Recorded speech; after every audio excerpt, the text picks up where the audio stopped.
Yo, what's going on, people? It's your boy Will, and decided to go ahead and do a quick video, man, just to show you guys what I'm doing.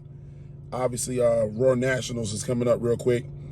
A lot of us are prepping for it, and I found some interesting stuff. I was looking at the bumpers, right, and lately I've been out here running this right here. This is the FabTech bumper, honeycomb bumper, and obviously I was running it because I liked the way it looked. You know, I thought it was actually, matter of fact, just pull it up. I like the way it looked. It had a really good styling to it. I thought it was actually pretty durable, as you can see. You know what I'm saying? So I thought it was a very durable bumper.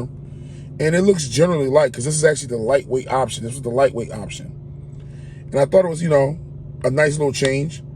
Something I want to add a little style to the car and stuff like that.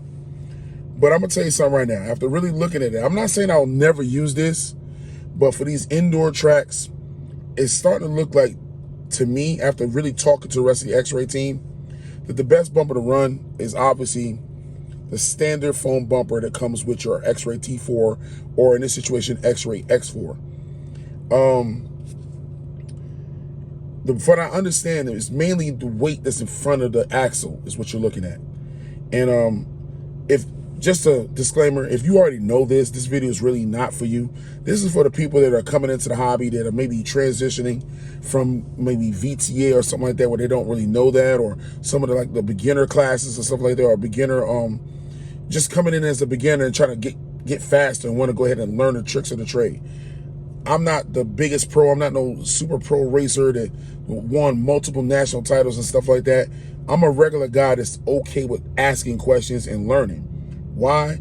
Because, I get up every morning, take a look at myself in the mirror, jump back and kiss myself. I'm just that confident. I don't really care what other people think. So I don't believe in this such thing as a stupid question. I believe it's just people are stupid for not asking. So you know what I'm saying? So I'm going to ask. So from what I understand, the best bumper to run on average, especially a lot of these indoor tracks, is the standard X-Ray bumper. And what they're saying is you want to minimize the weight that's in front of the axle, and that actually affects the way the car rotates on the track. So I went in and pulled the 3 up bumpers that I actually have, and just go and do the rundown real quick. So the standard bumper, which is actually comes in the kit, which is this one, I put it on top of the scale. Hold on, matter of fact, it would work better if I turn the scale on. I ain't even gonna cut that out. That's how confident I am about myself. I'm not even gonna cut that out. We'll take the standard bumper, put it up there. And that bumper's coming in at a 2.8 grams. 2.8 grams is pretty light. All right? This is the standard bumper that comes on the car. The next bumper is the hard bumper. And when I first got into the hobby, right, especially when I started running a touring car, the hard bumper is what I've seen a lot of X-Ray drivers in my local area in Georgia were running. Most of us were running this bumper because it was like, it protected the car. That was the main reason. You had a lot of guys that was hitting stuff, especially guys who was running VTA, they was running this bumper. I didn't realize that the pro drivers use this as a tuning aid also, because a lot of times, to cut down on traction rolling and stuff like that, you can throw this bumper on. That can actually minimize traction rolling. It can actually smooth out a twitchy car. But understand that now you're adding more weight to the front of the car. It can take away from your steering on certain track conditions, especially like on the tighter indoor tracks on CRC black carpet. So putting this one on the scale,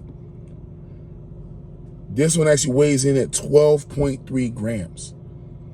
That is a substantial difference in weight.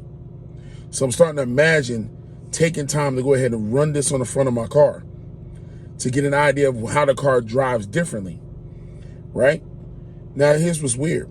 I was looking at the FabTech bumper. This bumper is one of the honeycomb bumpers I got from FabTech. Very nicely designed. What I like about this one was they decided to go ahead and make this a lot thinner.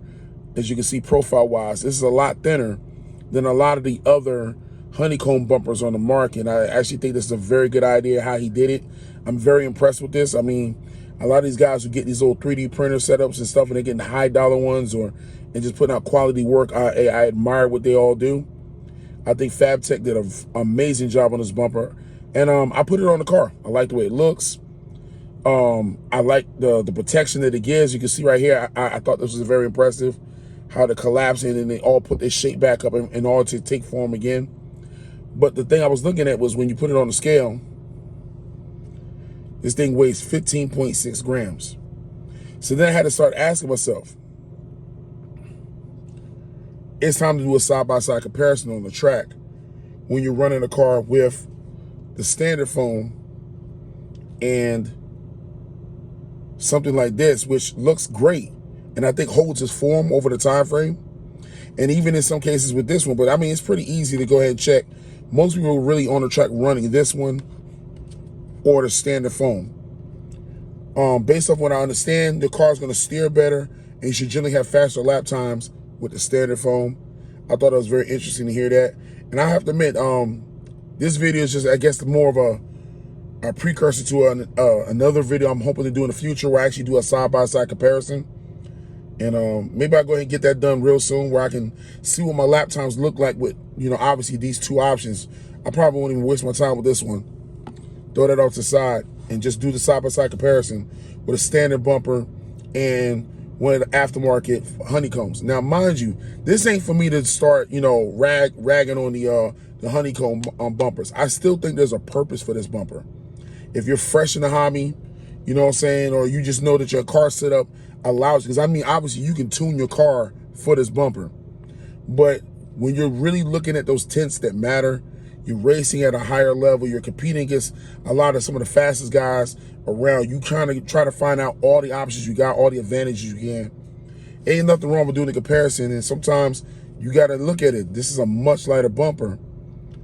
You got room to put weight on the car where you need to put the weight. And for what I understand, putting the weight in front of the axle is not a good idea. But it depends on what you're driving. I might be driving a twitchy car where this might actually help out a little bit. I might be on a big outdoor track. This is definitely going to give a lot of protection to a car on a bigger outdoor track. So I'm not saying not use this. Trust me, this is beautiful. And to be honest, I think when I start running asphalt races outdoors, I will probably use this if I don't have any more of these. Or if it's going to give me a little bit more tune because of the weight, I might go to this. I just look at it. But for right now, basically on the table in bench racing, the standard X-Ray foam bumper that comes with the car. This is the bumper that comes with the T4 and comes with the new X4. It's the winner. I mean, 2.8 grams. I mean, you can do whatever you want with the weight now. You can put it in the back, put it in the front. It sounds explicit right now, but we'll let it ride with this, all right? Hey, come back to you guys on the next video. Thanks for, you know, taking time to watch. Hey, like I said, I'm not the fastest guy on the track, but dude, I ain't got no problem sharing information I find out. Hopefully I taught somebody something that's gonna be like, they're gonna look at this, they're gonna look at their cars, look at their inventory, look at the parts they got, and rethink certain things to see how it applies to their racing and then on a weekly basis. So hey, thanks for looking. You know what I'm saying? Hopefully I can bring some more videos to you in the future.